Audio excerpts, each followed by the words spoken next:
हज़रत मूसा अलैहिस्सलाम और कस्साब का वाक़या।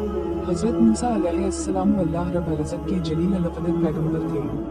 आप अलैहिस्सलाम को अल्लाह रब्बुल इज़्ज़त से हम कलाम होने का शरफ भी हासिल था।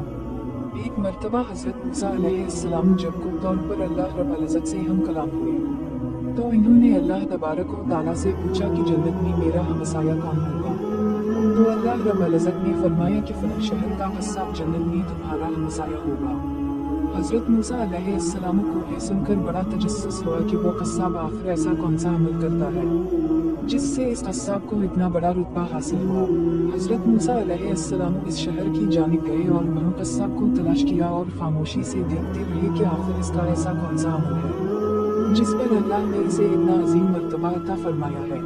दिन भर इस कस्साब ने मामूल के मुताबिक गोश्त फरोख्त किया, लेकिन एक गोश्त का टुकड़ा अलग रखा फिर इस टुकड़े को थैली में डालकर घर की जानिब चला।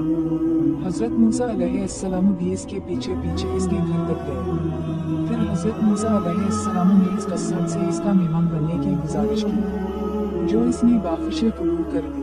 हज़रत मूसा अलैहिस्सलाम इसके साथ इसके घर के अंदर तशरीफ ले गए, तो इस शख्स ने लाए हुए गोश्त को अच्छी तरह पकाया और फिर चनक बूटी को अपने दांतों से चबाकर नरम किया।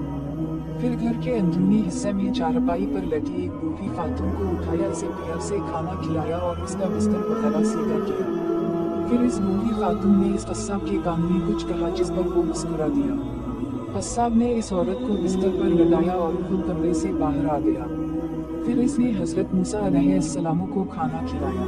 खाना खाने के बाद हज़रत मूसा अलैहिस्सलाम ने इससे दरियाफ्त किया कि बिस्तर पर बैठी हुई खातून कौन है और इसने तुम्हारे कान में क्या कहा था, जिस पर इस कस्साब ने बताया कि वो मेरी वालिदा है।